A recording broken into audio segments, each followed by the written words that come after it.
وقفنا الحلقه اللي فاتت عزيزي المشاهد لما البت نوسه كانت بتتمشى في المدينه ولقت شويه اطفال ماسكين جرو صغير عمالين يضربوا فيه ويعزقوا في امه. وهنا البت نوسه قالت له عندك انت وهو قلق، عندك انت وهو قلق، وقف اللي بتعمله قلق. وبعد ما البت نوسه بتنقذ الجرو عزيزي المشاهد بتفرح بيه جدا وبتكون عايزه تاخده تربيه. وبعد كده الواد علاوي بيقول لها بت نوسه معقوله انت عايزه تربي جرو من وحوش الكوبلد؟ والواد علاوي بيعرفها ان وحوش الكوبلد وهي صغيره بيبقى ليها اشكال الحيوانات، ولكن لما بتكبر بتتخذ اشكال تانية خالص. فالبت نوسه بتقرر انها تدور على وحوش الكوبلد عشان ترجع الوحش ليهم، وفي نفس الوقت عشان تضمهم للمدينه السحريه اللي هي عايزه تعملها. فقبل ما نبدا كده يابا بالصلاه على النبي عايزك تنزل تشترك في القناه يابا وتعمل لايك للفيديو. انا عايز اقول لك عزيزي المشاهد ان انا بصور لك الفيديو وانا عليا امتحانات وعيان والدنيا دايسه على وشي على الاخر، وعندي دور برد عامل معايا الهونجا بونجا بصراحه. فانزل كده يا اسطى مسي على فخدنا بلايك ويلا بينا نخش على الحلقه.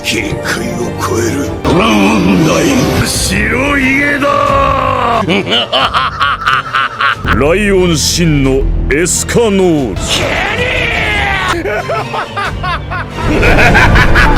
وبالفعل عزيزي المشاهد البت نوسه بتخش جوه الغابه وبتبتدي رحلتها عشان تدور على وحوش الكوبل. ولكن عزيزي المشاهد البت نوسه بتتعب وتقول يا نهار اسود ومنيل، انا ما كنتش اعرف ان الرحله ديت هتبقى صعبه قوي كده يا جماعه. والبت نوسه بتقول احنا بقالنا كتير ماشيين في قلب الغابه ديت وما لقيناش اي كائن في وشنا، لا لقينا بشر ولا لقينا وحوش ولا لقينا حد حتى يتف في وشنا. والبت نوسه بتتواصل مع الجرو اللي من وحوش الكوبل بالصلاه على النبي وبتقول له يا عم انت متاكد ان امك موجوده في الغابه دي يا عم ولا انت بتمشورنا وبتسحولنا معاك على الفاضي؟ فالجرو دوت بيرد عليها بيقول لها يا بنت يا نوسه امي، ومش بس امي ده القبيله بتاعتي كلها موجوده في الغاب، بس احنا محتاجين نجري ونمد شويه يا بنت يا نوسه. فالبنت نوسه بتقول له يا عم نجري ايه يا عم، يا عم نجري ايه يا عم، انا صحتي راحت يا عم وما عادش فيا صحه للكلام ده يا عم، الله يخرب بيتك ويخرب بيت اليوم اللي شفتك فيه وقررت انقذك فيه. وهنا بيجي علاوي وبيشيل البنت نوسه بيقول لها ما تخافيش يا بنت يا نوسه، ما تخافيش يا بنت يا نوسه، انا هشيلك يا بنت يا نوسه عشان رجليكي وجعاك. فالبنت نوسه بتقول له شكرا يا علاوي، شكرا يا علاوي، انا بحبك قوي يا علاوي، بعتبرك صديق واخ كمان. وهنا اخو البت نوسه بيكون غيران جدا وهيفرقع من جنابه عزيزي المشاهد، وبيقول من ساعه ما الواد علاوي دوت ظهر في حياتنا والبت نوسه بقت تلعب معايا وما بتلعبش معايا. كان زمان لما البت نوسه بتحتاج اي حاجه بتجيلي انا، دلوقتي من ساعه ما علاوي دوت ظهر البت نوسه ما بقتش تعبرني. وعزيزي المشاهد قبل ما نكمل انا اسف ان صوتي متغير لان انا عيان والله العظيم والدنيا عامله معايا الجلاش، وبعمل لك الحلقه دي مخصوص عزيزي المشاهد عشان خاطر تتبسط وتستقنيس. فانزل يا اسطى اعمل لنا لايك يا اسطى، مش هبقى عيان وعليا امتحانات وكمان ما بيتعمليش لايك. وعزيزي المشاهد والبت نوسه بتتكلم مع الواد علاوي بيلاقوا في حركه جنبهم في الغابه، فيابا الحراس بيروحوا بسرعه عشان يستكشفوا ايه اللي بيحصل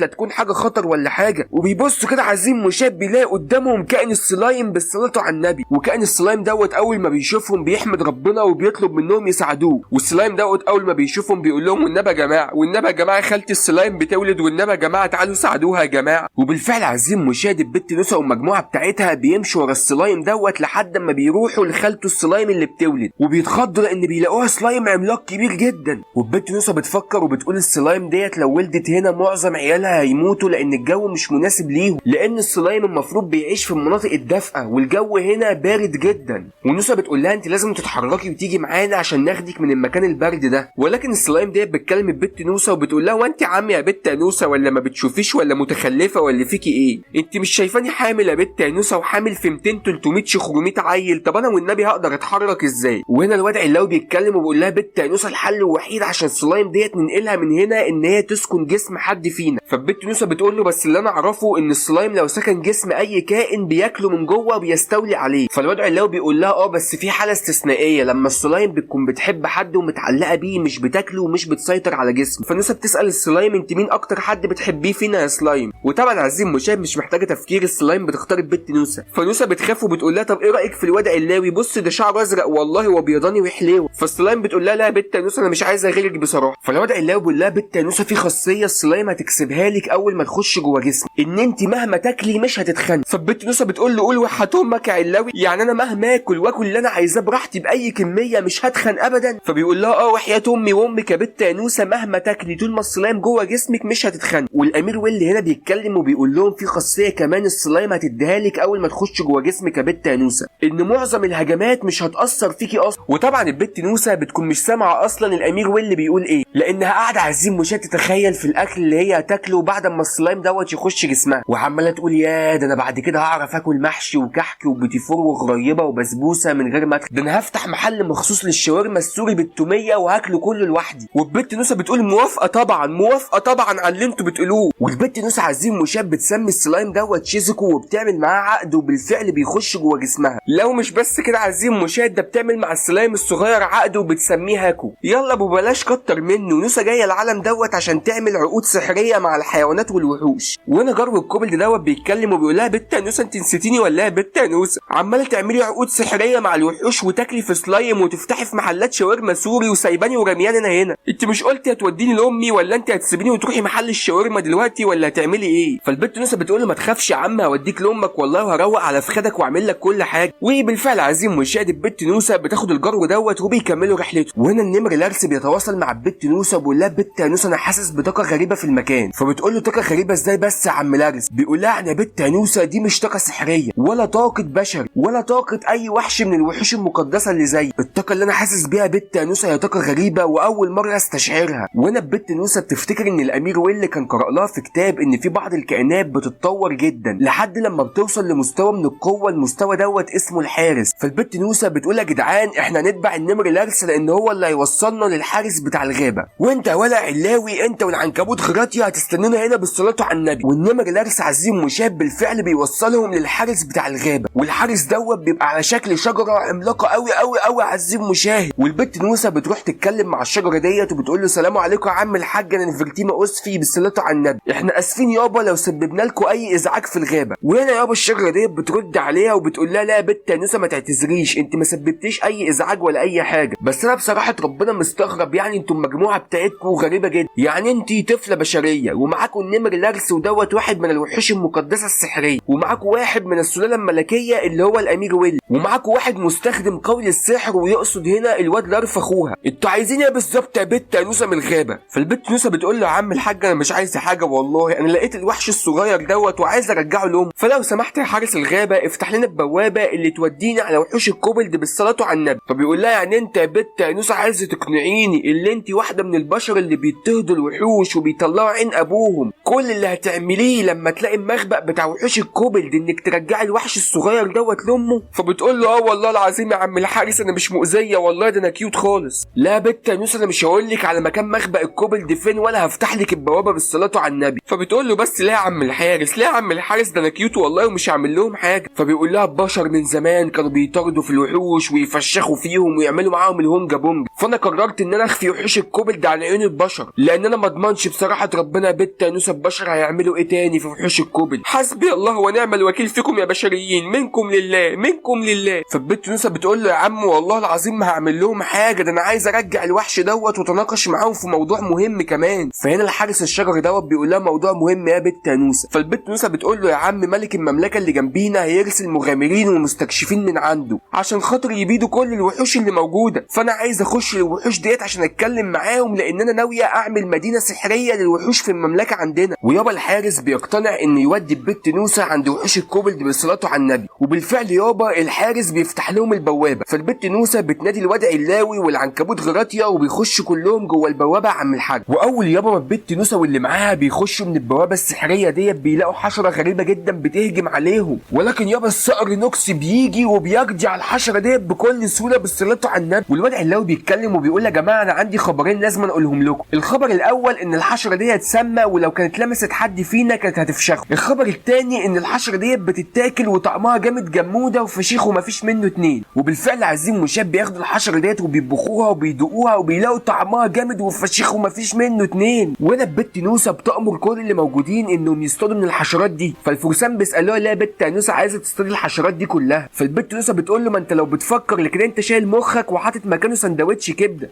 الحشرات دي يا عم الحاج هناخدها نسويها ونقدمها هديه لوحوش الكوبلد بالصلاه على النبي، يعني ما ينفعش كده نكون رايحين زياره للوحوش وداخلين ايدينا فاضيه وايد ورا وايد قدام. حتى لما جبنا لهم معانا 2 كيلو جوافه وكيلو موز نخش بيه على الناس. ويابا بيبتدوا تدوير على الحشرات ديت وبيجمعوا منها كميه كبيره جدا وبيقعدوا يمشوا في الغابه لحد ما بالفعل عزيم مشاب بيقدروا يوصلوا للقريه اللي فيها وحوش الكوبلد بالصلاه بالصلاه على النبي. ووحوش الكوبل ده عم الحاج بيبقوا متضايقين جدا من وجود البشر ومش بيبقوا واثقين فيهم. وزعيمه وحوش الكوبل دي بتيجي وبتتكلم مع البت نوسه وبتقول لها انت عايزه مننا ايه يا بت انت والمجموعه اللي معاك؟ اقسم بالله لو ما خدتوا بعضكم ومشيتوا لنعمل معاكم الهونجا بونجا. فالبت نوسه بتقول لها بس صلي على النبي يا زعيم، احنا مش جايين في شر ولا جايين نتخانق، احنا جبنا الجرو دوت عشان نرجعه لهم. وعزيم مشاب بيطلع ان الجرو دوت اصلا ابن زعيمه وحوش الكوبل. والزعيمه بتتكلم وبتقول له انت ايه اللي خلاك تروح بعيد يا ولد؟ فالجرو دوت بيقول لها اخواتي هم اللي سابوني، اخواتي هم اللي قالوا لي روح هناك وسابوني ورجعوا، وانا والله يا اما ما كنت اعرف الطريق. وهنا زعيمه الوحوش ديت بتتنرفز جدا وبتقول اقسم بالله انا افشخ اخواتك واعمل معاهم الهونجا بونج. فالبت نوسه بتقول لها بس صلي على النبي بس يا زعيم، احنا مش جايين نخليكي تتخانقي ولا تقلبي على عيالك، ده احنا كمان جايبين لكم معانا هدايا. بصي ايه رايك نقعد ناكل وبعد كده عايز اتكلم معاكي في موضوع مهم جدا يا زعيمه. فيا ترى هل ترى عزيم مشاهد الزعيمه ديت هتطرد البت نوسه واللي معاها ولا هتقعد تاكل معاهم ويتكلموا مع بعض عزيم مشاهد؟ وبتبدا حلقتنا لما البت نوسه راحت لكائنات الكوبلد وهم كانوا مش راضيين يقعدوا ولا يتكلموا معاها خالص. فالبت نوسه بتقول لهم بقول لكم ايه، انا جايبه لكم اكله حلوه جدا، ما تيجوا ناكل سوا ونتكلم واحنا بناكل بالصلاه على النبي. وبالفعل يابا البت نوسه بتدي الاكل لقطيع الكوبل ويابا بيقعدوا ياكلوا كلهم وبيخلصوا الاكل. وهنا القائده بتاعت القطيع بتكلم البت نوسه وبتقول لها مش انت كلت يا بت يا نوسه، اتفضلي بقى خوري في داهيه انت والبشر اللي معاك. فالبت نوسه بتقول لها انا عايز اقول لك على سر على فكره يا قائده وحاجه مهمه جدا، الملك بتاع المملكه اللي جنبينا هيرسل مجموعه من المغامرين علشان خاطر يحاربوكوا ويقضوا عليك. فالقائده بتاعت القطيع بتقول لها انا عارفه على فكره كل الكلام ده. فالبت نوسه بتقول لها وانت عرفتي منين يا قائده؟ بتقول لها لان انا بعرف اقرا النجوم واتكلم معاهم. فالبت نوسه بتقول لها بس انتوا كده لو فضلتوا هنا هتحاربوا البشر وممكن يقضوا عليكم لان انتوا معكوش اسلحه ولا معاكوا اي حاجه، ده غير ان انتوا معاكوا ستات واطفال كتير. فالقائده بتقول لها مش مشكله هنقاتل يعني هنقاتل. فالبت نوسه بتقول لها طب ما تيجي معايا في المدينه اللي انا بعملها، مدينه سحريه وجميله وهجيب لكم اكل وميه وهظبطكم. فالقائده بتقول لها لا يا بت نوسه ما بثقش في البشر ومش بثق فيك انت كمان، وغوري بقى من هنا يا بت نوسه انت واللي معاكي. فالبت نوسه بتقول لها انا همشي النهارده ولكني هجيلك بكره ومش هتخلى عنكم ومش هسيبكم. واول ما البت نوسه بتمشي القائده بتبص في السماء وبتلاقي النجم المنقذ جنب النجم بتاعهم. فالقائده بتستغرب جدا وبتقول معقوله النجم المنقذ دوت يبقى اشاره ان البت نوسه طيبه وفعلا جايه تنقذنا. ولما البت نوسه بتروح هي واخوها والامير ويل بيجي لهم رسايل، والرسايل ديت بتبقى من اخت البت نوسه وبيبقى مكتوب فيها ان اختهم هتنضم ليهم قريبا. فالبت نوسه بتقول بس لما اختي بتيجي بنقعد نلعب مع بعض وبنخربها بصراحه وكده ممكن ننسى المهمه اللي احنا جايين ليها. فالامير ويل بيقول لها ما تخافيش يا نوسه وحياه امك انت وهي ما خلي اي حد يلعب في المكان دوت طول ما انا موجود،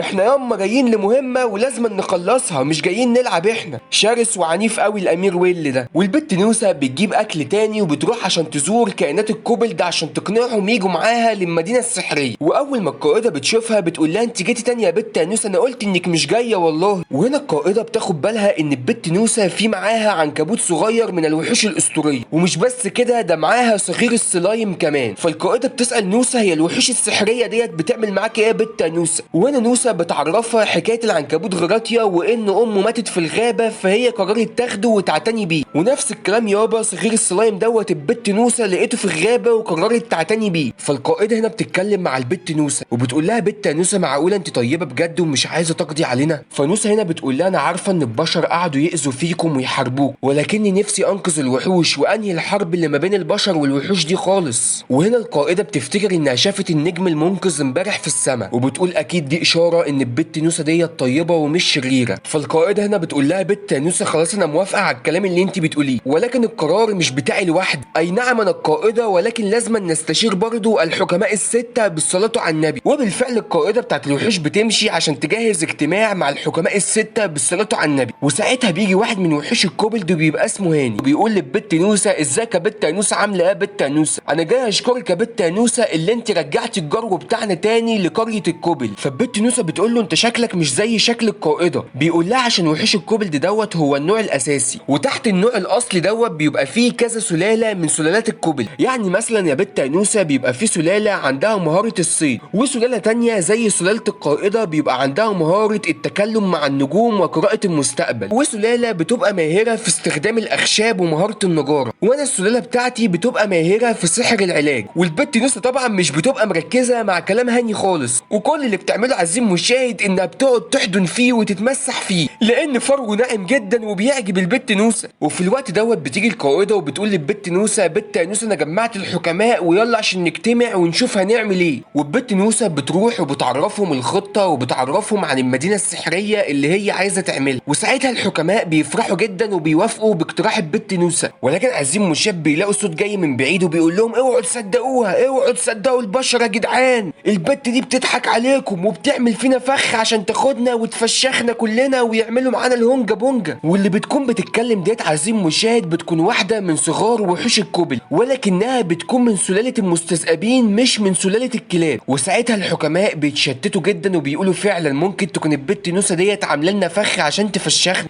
احنا مش لازم نثق فيك يا بت يا نوسة على فكره. ولكن ساعتها القائده بتتدخل وبتزعق جامد جدا وبتقول لهم: انا شفت النجوم امبارح واتكلمت معاها وعرفت ان البت نوسة ديت هي المنقذه بتاعتنا. البت نوسة بتقول لها: والله شكرا على ثقتك الغاليه دي، بس في حاجه مهمه جدا نسينا نفكر فيها، فرقه الاباده اتحركت ولازم نحط خطه عشان نقدر نهرب من هنا بالصلاه على النبي، لان لو ما عملناش كده هيتقبل معانا الجلاشه السبيشيال كلنا. وحد من وحوش الكوبلد بيقول: للاسف فرقه الاباده محاوطه المكان وقريبه جدا، ده غير ان فرقه الاباده اللي جايه مكونه من جزئين، الجزء الاول وهو فرسان تبع المملكه، والجزء الثاني نقابه المغامرين اللي بعتاه ودوت يبقى من اقوى المغامرين اللي في النقابه، فكده احنا مش هنقدر نهرب بدون قتال خالص. فنوسة بتقول لهم: بص يا ولا انت وهو يا ولي، انا عندي خطه بس حاجه جامده جموده. اول حاجه احنا هنهجم عليهم وبالفعل هنشتبك معاهم، ولكن هنهجم هجمه واحده قويه جدا في الاول، وهنستغل التشتت والارتباك اللي هيحصل عندهم ونهرب في الوقت ده. وفي نفس الوقت البت نوسة بتطلب من اخوها والامير ويل انهم ينضموا للفرسان اللي في فرقه الاباده علشان يبقوا جواسيس هناك وينقلوا كل المعلومات اللي يعرفوها للبت نوسة بالصلاه على النبي. والبت نوسة برضو بتطلب من الحرس والفرسان اللي معاها انهم يتنكروا ويتسللوا لفرقه المغامرين اللي في فرقه الاباده، وطبعا عشان ينقلوا معلومات للبت نوسة. وبكده يابا بت نوسة هتكون عارفه كل حاجه بتحصل في فرقه الاباده، سواء اللي بتحصل في القسم بتاع الفرسان او سواء اللي بتحصل في القسم بتاع المغامرين بالصلاه على النبي. وبالفعل يابا نوسة والامير ويل واخوها رالف بيروحوا عند مكتب الفرسان علشان خاطر ينضموا لفرقه الاباده بالصلاه على النبي. ولما بيوصلوا البت نوسة بتتفاجئ ان المحاسب بتاع القريه موجود في مركز الفرسان، ولو مش فاكر عايزين مشاهد فالمحاسب دوت نوسة شغلته معاها في السر بالصلاه على النبي علشان خاطر يابا يكشف لها لو في اي عمليات سرقه بتحصل او لو في اي حاجه غلط بتحصل يجي يقول لها ويعرفها على طول. المهم البت نوسة والمحاسب بيعملوا مش عارفين بعض خالص علشان خاطر محدش يكشفهم طبعا ويشك فيهم. ولكن يابا البت نوسة برضه زئردة وسوسة وكونوسة، فالبت نوسة بتروح له وبتكلمه بصوت واطي وبتقول له تقابلنا بالليل وتقدم لنا تقرير مفصل عن كل حاجه بتحصل. ورالف يابا ساعتها بيطلب من قائد الفرسان انه ينضم ليه، والقائد فعلا بيوافق ان الولا رالف ينضم ليه. ومره واحده بيجي واحد من الفرسان وبيوشوش القائد في ودانه، وهنا القائد بيقول لهم: معلش بقى يا جماعه انا لازم امشي لان في حاجه مهمه حصلت. بس يابا على مين على مين يابا، ده البت نوسة هتعرف كل حاجه دلوقتي. وطبعا بما ان الولا علاوي بيعرف يتكلم مع ارواح السحر فبيعرف منهم كل حاجه وبيعرف قائد الفرسان مشي ليه. وبنعرف هنا ان القائد مشي عشان في بعض الفرسان اتصابوا اصابات خطيره جدا، ده غير يا عم الحاج ان في خناقه بين فرقه المغامرين بالصلاه على النبي. وهنا البت نوسة بتطلع عشان تشوف في ايه، ولكن بتلاقي الجنود حالتهم صعبه جدا جدا وبتلاقي الجروح بتاعتهم خطيره جدا عايزين مشاهد. وهنا الامير ويل يابا بيتكلم وبيقول الجروح ديت بسبب هجمات وحوش، والامير ويل بيكمل كلامه وبيقول ده غير ان في بعض الجروح معموله بسحر الرياح بالصلاه على النبي. واضح كده يا بت نوسة ان في حاجه خطيره بتحصل من ورانا، شكل كده يا بت نوسة والله اعلم ان في بعض الخونه موجودين في وسطينا، والجروح بتكون قويه جدا عايزين مشاهد لدرجه ان المعالجين مش بيقدروا يعالجوها، والفرسان بيكونوا بيتوجعوا جدا، ده غير ان في بعض الفرسان جروحهم خطيره وهيموتوا خلاص. لكن على مين يابا على مين يابا، خد بت نوسة برضه موجود وبيقول لهم: اوعى ولا انت وهو ولا اوعى ولا انت وهو ولا سيبوني انا هعالجهم ولا. وبيستخدم يابا سحر العلاج بتاعه وبيقدر يعالج كل اللي موجودين مره واحده، وبيقول لهم العلاج فن مش عنا ولا انت وهو ولا، اتعلموها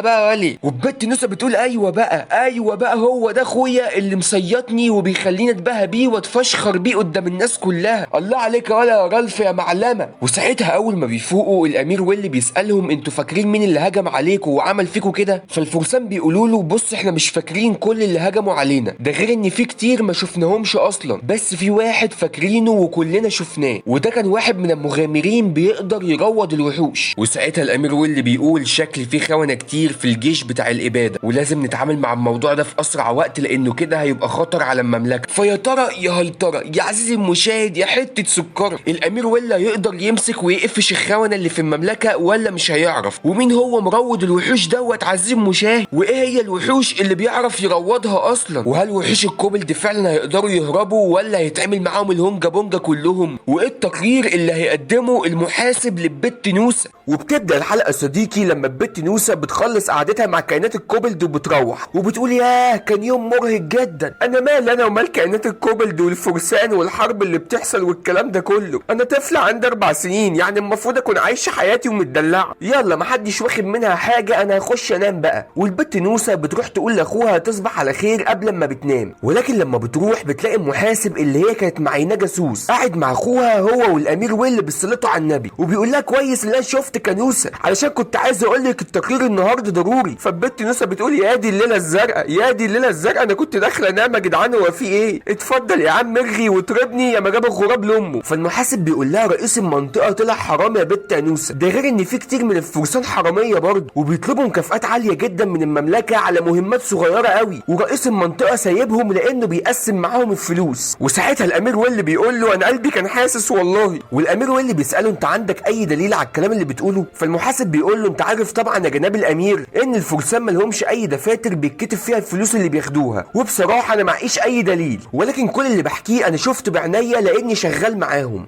وهنا الامير ويل بيقول له لقيتها وجدتها يا ولا انت وهو يا ولا. احنا نشوف الطلبات اللي اتقدمت من الفرسان للنقابه بالصلاه على النبي، مش كل فارس او مغامر لازم يقدم طلب الاول ويكتب في الطلب المهمه اللي هو رايحها والمكافاه اللي هو عايز ياخدها كمان، والطلبات ديت بتروح لرئيس المنطقه عشان يختم ويمضي عليها. احنا بقى عم الحاج لازم نوصل للطلبات والاوراق ديت بالصلاه على النبي. وساعتها الامير ويل بيقول للمحاسب خد يا ولا خد يا ولا تعالى هنا يا ولا، انا هديك الشعار الملكي بتاعي يا ولا علشان خاطر يسمحوا لك تحقق في اي حاجه انت عايزها، ومحدش يا ولا هيقدر يفتح بقه معاك يا ولا طول ما انت معاك الشعار الملكي ده، هو اللي يكلمك قول له انا تبع الامير ويل. ولما المحاسب بياخد الشعار نوسة بتتكلم في سرها وبتقول كده بعد ما المحاسب اخد الشعار بتاع الامير ويل بالصلاه على النبي الناس كلها بقت عارفه ان المحاسب بيحقق في القضايا بتاعت السرقه، والموضوع ما بقاش مستخبي زي الاول، وبكده ممكن المجرمين او الحراميه يدبروا انهم يقتلوا المحاسب عشان يخلصوا منه. وساعتها يابا نوسة بتكلم ارواح السحر وبتطلب منهم انهم يدافعوا على المحاسب ويحموه، ونوسة بتقول له خلي بالك من نفسك يا ولا انت صديقي يا ولا وانا مش هسامحك ابدا لو اذيت نفسك يا ولا. وساعتها المحاسب بيفرح جدا من كلام البت نوسة بيقول لها ما تخافيش يا بت نوسة، انا هقفش الحراميه وهفشخهم واعمل معاهم الهونج بونج كمان ومش هاذي نفسي ولا هعرض نفسي للخطر ما تخافيش. والبت نوسة بتنام وبتصحى اليوم اللي بعده وتروح لقريه الكوبلد بالصلاه على النبي، والامير بيقول للكوبلد وبيشرح لهم الخطه وبيقول لهم ان جيش الاباده اللي هيهجم عليهم مكون من قسمين، القسم الاول عباره عن 1200 فارس والقسم الثاني عباره عن 1500 مغامر بالصلاه على النبي، ده غير ان في فرقه خاصه لوحدها والفرقه ديت اسمها فرقه هلال الاحمر ودي ما نعرفش عنها اي معلومات حتى الان بالصلاه على النبي. والامير ويل بيمشي هو والبت نوسة عشان يتفقدوا الجيش بالصلاه على النبي، ولكنه بيلاحظ انها حزينه وخايفه جدا، فبيقول لها فريدي وشك كده بت نوسة وابتسم،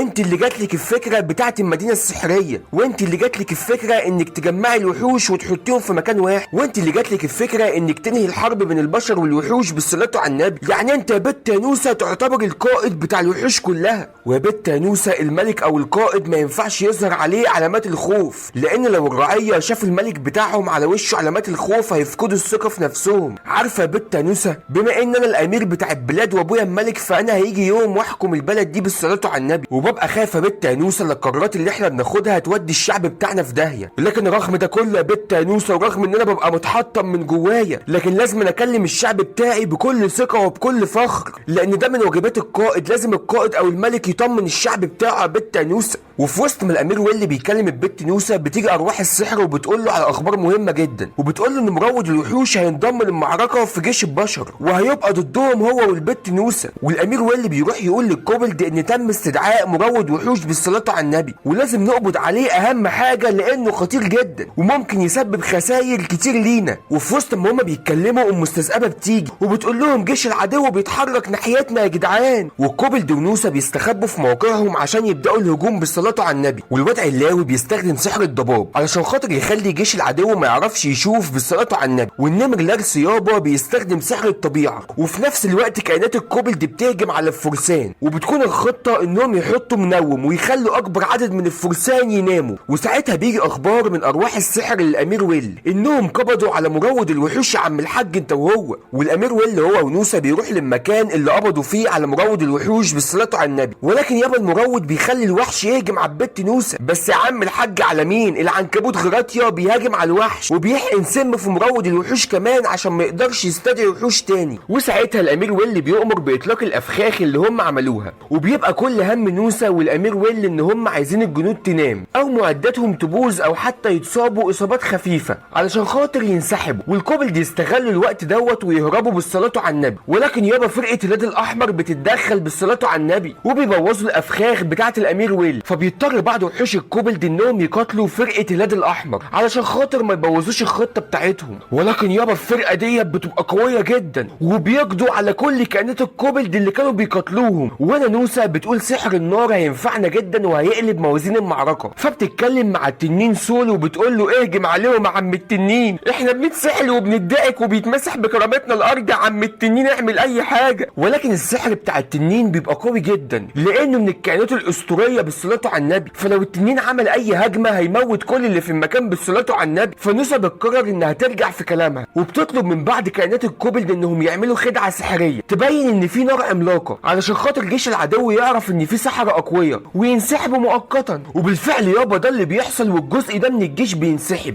وقائد فرقه اليد الاحمر بيبص كده بيلاقي الجنود مش مصابين، هم بس اترمى عليهم منوم نيمهم. وبيلاحظ برضه ان الافخاخ كان هدفها انها تبوظ المعدات بتاعه الجنود وما كانش هدفها انها تجرحهم او تموتهم. وهنا رالف خنوسة بيقرر يقول له على جزء من الخطه بالصلاه على النبي، ولكنه بيحط حاجز يمنع الصوت عشان ما حدش يسمع هم بيقولوا ايه. وبيطلب منهم يقسموا على اسمائهم ان الكلام دوت ما يطلعش بره. ورالف بيقول لهم انه شاكك ان رئيس نقابه الفرسان حرامي، وكمان شاكك ان بعض المغامرين حراميه، وان في معلومات بتقول ان رئيس نقابه الفرسان هو اللي جاب الوحوش للمدينه علشان خاطر الوحوش تهجم على المدينه. وساعتها هم يقدموا طلبات للمملكه بالقضاء على الوحوش وياخدوا فلوس في المقابل. وفي وسط ما رالف بيكلم القاده بتيجي صاعقه من السماء بتقضي على عدد كبير جدا من الجنود بالصلاه على النبي. وبيكون السبب في الصاعقه ديت الواد علاوي، ونوسة هي اللي قالت له يعمل كده لان عدد كبير من وحوش الكوبلد مات في المعركه ولازم يجبروا جيش البشر يا عم الحاج انه يتراجع عشان ما فيش حد يموت اكتر من كده. وبالفعل يابا الجيش بتاع البشر كله بينسحب مؤقتا. والبت نوسة يابا بتستغل الفرصه وبتهرب هي ووحوش الكوبلد بالصلاه على النبي. وساعتها رئيسه قريه الكوبلد بتقول احنا قدرنا نهرب ولكن واضح ان مات مننا كتير قوي. ونائب قائد الجيش بتاع الكوبلد بيكون بيعيط ومنهار لان قائد فريق المحاربين مات يا جماعه. والبت نوسة بتكون بتعيط ومش قادره تمسك نفسها لان قائد الجيش دوت كان صاحبها وكانت قاعده معاه قبل المعركه وقال لها انا مستعد اضحي بحياتي يا بت نوسة عشان خاطر قريه الكوبلد ديت تنجو وتعيش. انا اهم حاجه عندي يا بت نوسة ان الصغار يعيشوا حياه افضل من اللي احنا كنا عايشينها. وما تخافيش يا بت نوسة انا مستعد احميكي واضحي علشانك بحياتي. وساعتها نوسة بتفتكر انها القائده وما ينفعش تعيط او تبين انها ضعيفه، وبتقول للمحاربين امسك نفسك يا ولي انت وهو يا ولي، امسك نفسك يا ولي، مفيش محارب بيعيط زي ولايه كده. القائد مات علشان انتوا تعيشوا حياه سعيده مش علشان تعيطوا زي الاطفال يا ولي انت وهو. بس المحاربين بيقول للبت نوسة انت تخرسي خالص، انت السبب في كل اللي بيحصل لنا، منك لله يا شيخه. ونوسة بتقول عندكم حق على فكره، انا كان المفروض احميكم بما ان القائده يبقى المفروض ادافع عنكم وابقى قويه واعرف احميكم، ولكن اقسم على اسمي انا ببت نوسة بنت الدوك اصفي على سن ورمح ان انا هبقى قويه واحمي كل الناس اللي بحبهم وهعيشكم في سلام ومش هسيبكم ابدا. لو عايزين تلوموني لوموني، لو عايزين تهزقوني هزقوني، لو عايزين تكرهوني كرهوني، لو عايزين تضربوني ضربوني، وانا مش هعترض على اي حاجه. وساعتها زعيمه قريه الكوبلد بتتكلم وبتقول لهم نوسة كانت بتحاول تحمينا وتساعدنا واحنا كنا بنحارب، واكيد كل حرب لازم يبقى فيها خساير، بس اهم حاجه احنا عرفنا نهرب يا جماعه. وساعتها الكل بياخد باله ان نوسة الوحيده اللي فكرت فيهم وكانت عايزه تساعدهم، والكل بيعتذر للبت نوسة وبيقول لها احنا معاك يا قائد، احنا معاك يا نوسة. ونوسة بتودعهم لانها لازم تمشي وبتتفق معاهم انهم يستقروا في المكان ده لحد ما المدينه السحريه تجهز وتتعمل. والمستذئبه بتكون عايزه تروح مع البت نوسة، ولكن نوسة بتقول لها اول ما انقل الكوبلد والوحوش كلها المدينه السحريه هاخدك تعيشي معايا، واحنا مش هنفترق ابدا، لكن احنا دلوقتي لازم نفترق، ولكن ما تقلقيش احنا نتجمع تاني لان انت صاحبتي. والبت نوسه بتسيبهم وبتروح، وساعتها بتقابل المحاسب وبيديها الاوراق اللي تثبت ان في حراميه في جيش الفرسان. والامير ويل ونوسه ورالف اخوها بيروحوا عند الجيش وبيقابلوا القائد بتاع المنطقه الحرامي، والامير ويل طبعا بيمثل انه ما يعرفش اي حاجه وبيبتسم كمان في وش القائد. ولكن بعد ما القائد بيمشي البت نوسه بتكلم علاوي وبتطلب منه انه يراقب القائد ويقبض عليه. وبعد كده الامير ويل بياخد نوسه وبيروح يقابلوا فرقه هلال الاحمر. ولكن نوسه اول ما بتشوفهم بتكون متعصبه جدا لانها افتكرت المعركه وان الفرقه ديت قتلت كتير من اصحابها، والنمر بيهدد بت نوسه علشان خطه المدينه السحريه ما تتكشفش. وبيبقى في واحد من اعضاء الفرقه نص انسان ونص وحش وانا هسميه زعبله. المهم زعبله بيتكلم مع البت نوسه وبيتصاحبوا جدا وبيقول لها ايه رايك يا بت نوسه نروح ناكل حاجه ونتمشى سوا شويه. والبت نوسه بتفرح وبتوافق، لكن بسبب ان زعبله طويل ونوسه قصيره وزئرده وصغيره فبتكون مش قادره تلحقه، وهو بالنسبه لها بيمشي بسرعه جدا. فزعبله بيفهم ان البت نوسه ضعيفه ولسه صغيره ومش قادره تمشي بسرعه، فبياخدها يشيلها وبيتمشوا سوا. والبت نوسه بتروح، ولكن اول ما بتيجي تنام التنين سول بيجي لها وبيقول لها اصحي بسرعه يا بت نوسه اصحي عايزك في حاجه مهمه. فبتقول له عايز مني يا عم التنين ما تسيبني انام شويه بقى. فبيقول لها بص بصراحه ربنا هي مش حاجه مهمه قوي انا عايز اتمشى معاكي شويه. وساعتها التنين بياخد البت نوسه وبيطيروا، ونوسه بتقول له يا سول المملكه من فوق شكلها حلو قوي، انا مش هسكت يا سول لما السلام يعم بين البشر والوحوش واوقف الحرب بينهم. ويا عزيزي المشاهد انا عندي ليك خبرين، واحد حلو وواحد وحش. نبدا بالخبر الوحش ان الموسم الاول من انمي البت نوسه خلص بصلته على النبي، والموسم الثاني للاسف لسه ما نزلش. الخبر الحلو بقى عزيزي المشاهد وده هيفرح كل واحد انيماوي زي حالاتي ان سمعت كده وخير اللهم اجعله خير ان ارك القاره المظلمه من انمي هانتر اكس هانتر هينزل بصلته على النبي. فلو انت وصلت لحد هنا ما تنساش تشترك في القناه عزيزي المشاهد عشان اول ما الفيديوهات الجديده تنزل توصل لك اول واحد. وكان معاكم نور من قناه ملخصات نور، وبس كده سلام.